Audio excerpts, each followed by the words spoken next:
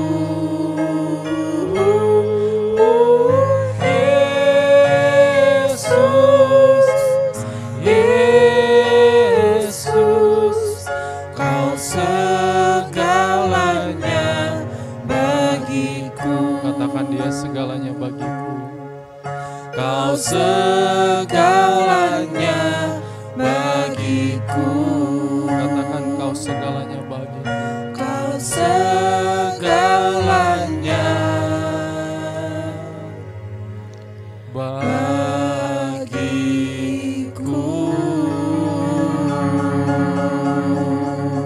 Beri kemuliaan buat Tuhan kita Yesus Kristus. Beri kemuliaan yang lebih sorak lagi buat Tuhan Yesus dari rumah adik masing-masing. Karena Tuhan Yesus hadir di tengah adik-adik, di rumah adik-adik masing-masing.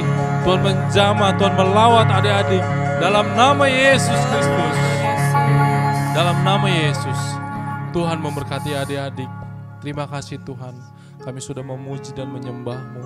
Terima kasih Tuhan karena kami memiliki gembala yang baik.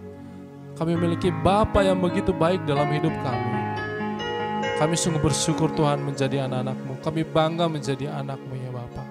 Terima kasih Tuhan, sebentar kami mau mendengarkan firman-Mu. Kami buka hati dan siap menerima berkat firman-Mu. Hanya dalam nama Yesus. Haleluya. Amin. Shalom semuanya, apa kabar kalian semua anak-anak Echo Kids yang luar biasa? Pada hari Minggu ini, Kak Kuncara akan menemani kalian untuk membawakan kebenaran firman Tuhan. Kita siapkan hati kita, siapkan Alkitab kalian juga, supaya nanti kita nggak ambil-ambilan tunggu-tungguan ambil Alkitab dulu, tapi kita udah langsung siap untuk menerima kebenaran firman Tuhan ya. Oke, hari ini kakak mau cerita tentang satu hewan ciptaan Tuhan yang sering disebutkan di dalam Alkitab. Kalian bisa lihat di belakang kakak ini ada banyak hewan itu. Kalian bisa tebak kira-kira hewan itu apa namanya? Betul sekali, hewan ini namanya hewan domba. Nah, kenapa kita bisa belajar dari domba? Kalau minggu kemarin mungkin kalian sudah belajar tentang hewan ciptaan Tuhan yaitu semut. Hari ini kita akan belajar tentang domba. Nah, domba ini merupakan salah satu hewan yang favorit diternakan sama para peternak zaman dulu. Sampai saat ini juga masih banyak yang memelihara domba. Nah, kenapa kira-kira alasannya? Kakak catat ada 4 alasan kenapa hewan domba itu favorit untuk diternakan. Yang pertama, hewan domba itu bisa menghasilkan wool. Dari bulu-bulunya itu bisa menjadi wool. Nanti itu jadi bahan apa? Pakaian yang kakak pakai dan juga yang kalian pakai. Yang kedua, kulitnya juga bisa dimanfaatkan untuk pakaian juga pada orang-orang zaman dulu. Mungkin kalau sekarang bisa jadi tas, bisa jadi dompet. Jadi bisa dimanfaatkan untuk banyak hal. Yang ketiga, ada dimanfaatkan untuk apa? Dagingnya. Dan yang terakhir, susu domba itu juga banyak dimanfaatkan oleh peternak zaman dulu, dijual untuk mendapatkan hasilnya.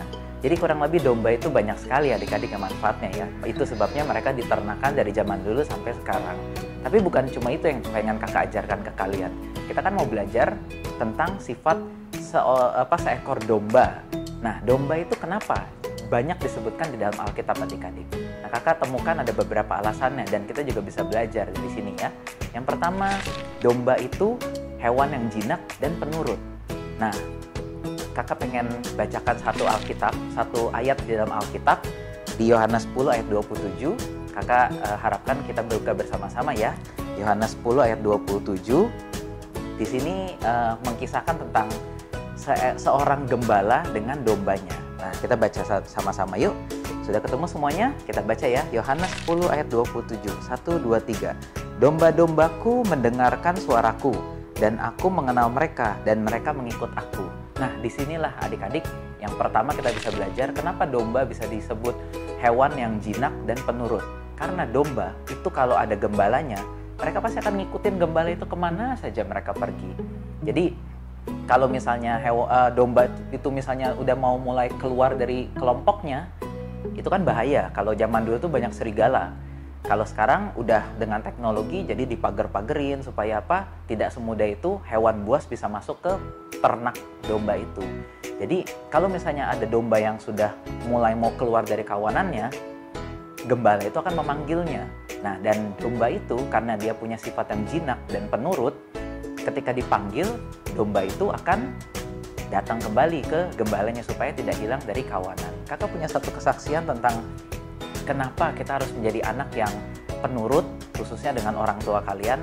Kakak saksikan seperti ini. Dulu, beberapa tahun yang lalu, ketika kakak kurang lebih usianya seusia kalian, itu kakak tahu nggak? Kakak tuh pernah hilang di tengah kerumunan itu. Jadi kakak terlepas dari genggaman tangan orang tua kakak.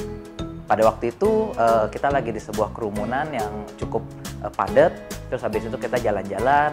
Nah di situ tidak sengaja tuh tangan kakak tuh terlepas dari tangannya orang tuanya kakak. Nah kemudian kan karena kakak waktu itu masih kecil, jadi kakak tuh bingung. Aduh, ini kakak harus kemana? Kakak bingung. Terus yang bisa kakak lakukan pada waktu itu apa? Kakak tuh menangis kayak gitu. Kakak menangis karena kakak tuh sedih. Aduh, papa mama kakak tuh ada di mana? Terus nanti kalau kakak nggak bisa pulang tuh nanti seperti apa? Di sini ada kan yang pernah merasakan seperti itu, pengalaman seperti itu? Nah, makanya kalau misalnya orang tua kalian lagi berjalan bersama dengan orang tua, kalian pastikan kalian jangan sampai hilang fokus ya. Karena waktu itu kakak hilang fokus, makanya kakak terlepas. Akhirnya kakak coba bisa nangis pada saat itu. Untungnya ada orang yang baik pada waktu itu menemenin kakak, kamu kenapa? Nah di situ kakak mulai tenang. Nah di situ pas mulai kakak tenang, kakak denger ada suara orang tua kakak tuh memanggil nama kakak, Kun, kayak gitu. Nah disitulah kakak mulai menoleh kiri, mulai menoleh ke kanan, sampai akhirnya kakak melihat suara, oh itu dia orang tua kakak sudah semakin mendekat. Di situ ada perasaan yang luar biasa senangnya dan leganya itu tidak bisa kakak katakan, tidak bisa disampaikan dengan kata-kata adik-adik. Tapi itu satu perasaan yang sangat menyenangkan. Nah seperti itu juga adik-adik, kenapa kita harus menurut sama Tuhan? Karena kalau di luar Tuhan, itu kita tuh nggak bisa apa-apa. Di luar Tuhan, kita seperti domba yang tersesat. Dan di firman Tuhan itu, nggak usah dibuka, kakak sampaikan saja, firman Tuhan mengatakan dunia ini adalah dunia yang jahat. Kita itu ibarat apa? Domba dilepas di tengah-tengah serigala. Bayangkan adik-adik, kalau pada waktu itu kakak tersesat, kakak terlepas dari pegangan tangan orang tua kakak, kemudian kakak nyasar kemana dan kakak tidak bisa pulang lagi, mungkin kakak nggak akan ada di sini menyampaikan kebenaran firman Tuhan. Untungnya Tuhan baik, kakak masih bertemu dengan orang tua kakak dan ya inilah kakak ada di sini. Kita bisa bertemu kembali ya. Nah, jadilah anak yang penurut adik-adik, karena kalau kalian menurut, kalian dengar apa kata firman Tuhan, kalian mendengar apa kata Tuhan, kalian akan selalu apa? Dijaga dan dipelihara. Dan di dalam pemeliharaan Tuhan ada ketenangan, kedamaian, dan kelegaan. Ingat itu ya adik-adik, di dalam pemeliharaan Tuhan ada ketenangan, kelegaan, dan kedamaian di dalam hati kita. Jadi ketika Tuhan memanggil kalian, ketika Tuhan meminta kalian untuk melakukan firman-Nya, lakukan itu. Jadilah anak yang penurut seperti domba. Nah, kakak mau ceritakan satu lagi. Sayangnya, walaupun domba itu hewan yang jinak dan penurut, tapi kadang-kadang hewan itu tuh, domba itu suka, kadang-kadang namanya kita anak kecil ya, kita tuh juga suka bandel. Begitu juga domba. Walaupun sudah tahu rasanya kalau hilang itu nggak enak, tapi domba itu tuh sering tetap tersasar, sering tersesat, keluar dari kerumunannya, sengaja atau nggak sengaja, tapi domba itu tuh suka keluar begitu aja dari kerumunannya. Nah, baiknya Tuhan Yesus itu ketika ada satu domba yang hilang, dia berani meninggalkan 99 kawanan domba yang lainnya demi mencari satu anak yang hilang itu. Itu menceritakan seperti apa pada waktu kakak tadi terlepas dari genggaman tangan orang tua kakak. Kan kakak hilang tuh, kakak diam di tempat, kakak menanti. Aduh, orang tua kakak untuk mencari kakak kayak gitu. Kalau orang tua kakak nggak peduli, pasti dia langsung pulang aja. Tapi kan tidak seperti itu ya. orang tua kakak akhirnya mencari kakak keliling sampai akhirnya menemukan kakak lagi ada di tempat itu bersama dengan orang baik yang temenin kakak pada waktu itu. Nah, demikian juga adik-adik, kalau misalnya kalian berbuat salah, kalau misalnya kalian melakukan hal yang tidak berkenan di hadapan Tuhan, atau yang paling mudah dengan orang tua kalian, dengan teman-teman kalian, dengan adik kakak kalian, jangan takut untuk kembali sama Tuhan. Karena tidak ada dosa yang terlalu berat untuk dimaafkan sama Tuhan. Sekalipun kalian melakukan kesalahan, ingat, Tuhan akan tetap mencari kalian. Tuhan akan tetap menemukan kalian di tempat kalian terakhir berdiri. Di situ kalian tempat meminta maaf dengan Tuhan. Disitulah Tuhan akan menemukan kalian. Dia akan mengampuni kalian. Kalian akan kembali ke jalannya Tuhan. Jadi sekalipun kalian anak yang pernah melakukan kesalahan, yang bandel, ingat, minta maaf, minta ampun sama Tuhan, sama orang tua kalian juga. Terus habis itu kembali ke jalan yang benar. Jadi kurang lebih ada 2 poin itu yang mau kakak sampaikan. Kita bisa belajar dari hewan domba. Yang pertama, domba itu adalah hewan yang jinak dan penurut. Dan yang kedua, hewan domba itu adalah hewan yang kadang-kadang masih bisa melakukan kesalahan, sama seperti kakak dan juga kalian. Dan kalau itu sampai terjadi, ingat, kita punya juru selamat, Tuhan Yesus namanya. Dia adalah gembala yang agung. Makanya di firman-Nya di Mazmur 23 dikatakan, Engkau gembala yang baik. Dia tidak akan membiarkan kita tersesat begitu saja. Dia akan membaringkan kita di padang yang berumput hijau, di air yang tenang. Itu janjinya Tuhan. Makanya di dalam Tuhan ada penyertaan, kelegaan, dan juga kedamaian. Mungkin sampai sini dulu firman kakak adik-adik. Semoga bisa memberkati kalian. Kita tutup ya firman ini di dalam hadirat Tuhan. Mari sama-sama lipat tangan kalian, tutup mata kalian, dan kita akan berdoa. Tuhan Yesus yang baik, terima kasih Tuhan, Kau telah memimpin kami di dalam kebenaran firman-Mu. Kami belajar Tuhan tentang sifat seekor domba, di mana seekor domba itu adalah penurut. Jadikan kami anak-anak yang penurut juga, tidak hanya dengan Engkau, tapi juga dengan orang tua kami, dengan orang yang lebih tua. Karena di situ Engkau memerintahkan kami untuk taat dan hormati orang tua kami. Dan kami juga belajar sebagai seekor domba, sekalipun ada gembalanya, kadang-kadang kami bisa juga melakukan kesalahan, kami bisa juga tersesat. Itu menceritakan kami sebagai anak tidak sempurna, kami bisa melakukan dosa dan melakukan kesalahan, dan itu bisa mendukakan hati Tuhan ataupun orang tua kami. Kami minta ampun Tuhan kalau ada kesalahan yang kami lakukan. Kiranya lewat firman ini, kami belajar untuk melepaskan pengampunan, belajar untuk memaafkan, dan kami kembali kepada jalan dan kebenaran, yaitu Tuhan Yesus. Terima kasih Tuhan. Sebentar kalau kami akan berpisah satu sama lain, kami mau menerima berkat yang daripada-Mu. Tuhan kiranya berkati kami Tuhan. Angkat tangan kalian yuk adik-adik. Kita semua angkat tangan sebagai tanda kita mau terima berkat dari Tuhan. Walaupun Tuhan tidak bisa dilihat, tapi Tuhan tidak bisa dibatasi oleh ruang dan waktu. Terima berkat dari Tuhan yuk. Kita akan berpisah, tapi berkat yang dari Tuhan akan terus turun atas kalian, menjaga kalian. Kalian akan tetap menjadi kepala dan bukan ekor, naik dan tidak turun. Diberkatilah sekolah kalian, diberkatilah kesehatan kalian, diberkatilah orang tua kalian. Dan kemanapun kalian pergi, kalian akan menjadi anak-anak kebanggaan Tuhan. Terima kasih Tuhan Yesus, kami sudah berdoa dan mengucap syukur. Kami sama-sama katakan amin. Demikian firman Tuhan hari ini, minggu ini adik-adik. Tetap saksikan channel Eko Kids setiap minggu supaya kalian tetap bertumbuh di dalam iman dan di dalam kebenaran akan firman Tuhan. Sampai di sini dulu perjumpaan kita. Shalom. Shalom adik-adik, apa kabar? Semuanya baik-baik aja ya? Nah, hari ini kakak mau ajak adik-adik membuat prakarya domba. Coba lihat nih, kakak udah punya domba yang udah jadi. Sekarang kita siapin yuk bahan-bahannya. Bahan yang kita butuhkan adalah karton hitam, kapas, lem, gunting, mata kecil-kecil.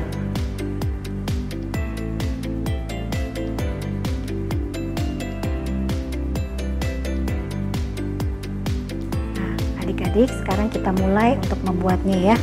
Nah, kapas-kapas ini kita suwir-suwir kita bulat-bulatkan,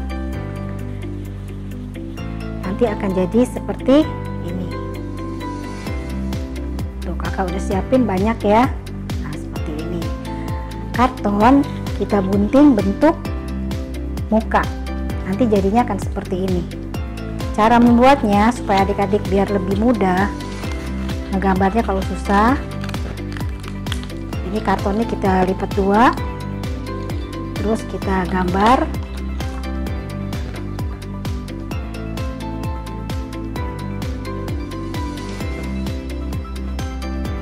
Nah, bentuknya seperti ini adik-adik.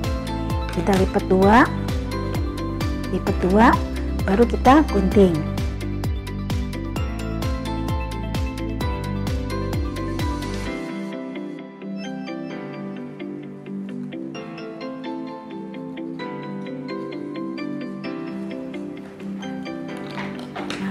Jadi seperti ini ya.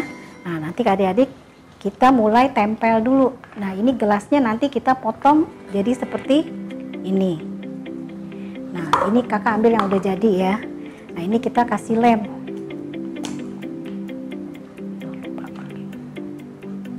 Kita kasih lem.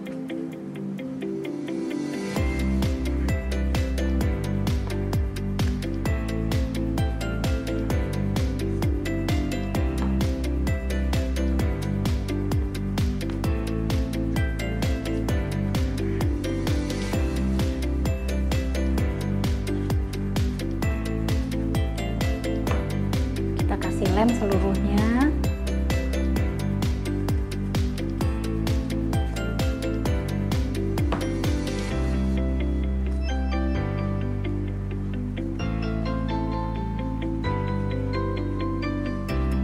Kita lem semua, lalu kita tempel bulu-bulu yang tadi sudah kita gulung-gulung.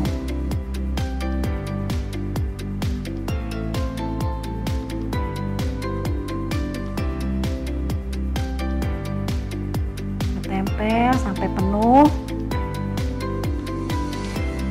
Nah, adik-adik kalau nggak bisa nih buat dede-dedenya yang kecil, boleh minta bantuin mami papi, apa minta bantuin kakaknya boleh. Biar bisa kerja bareng-bareng. Ini bagus loh, bisa ditaruh di pohon natal, di bawah pohon natal juga bagus.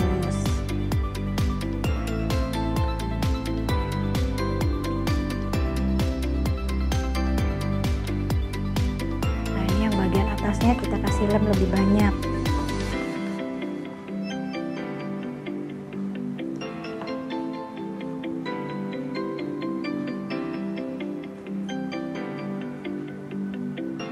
Kita tempel lagi, kita tutup sampai gelasnya tidak terlihat.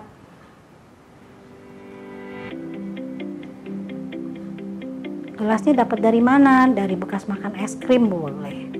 Nah, udah jadi badannya adik-adik ya. Nah, terus kita tempel. Nah, ini kakinya ini juga dibikin dari karton yang hitam ya, digunting. Kakak kasih contoh deh satu ya, cara membuat kakinya. Digunting panjang aja.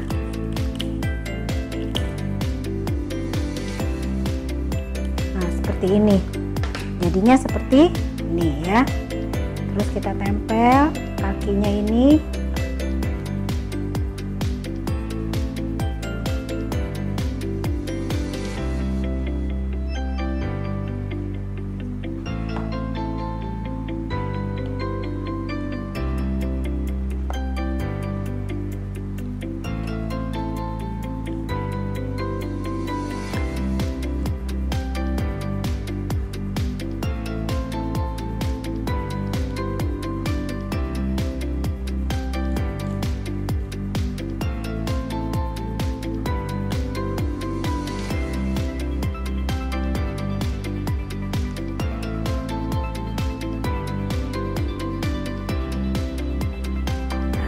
Wajahnya kita tempel mata.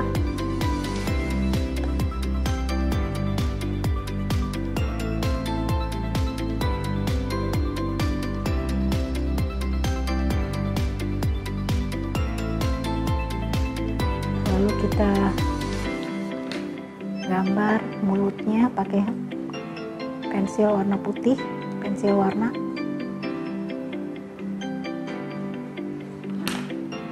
Udah jadi ya adik-adik ya. Ini mukanya, lalu kita tempel di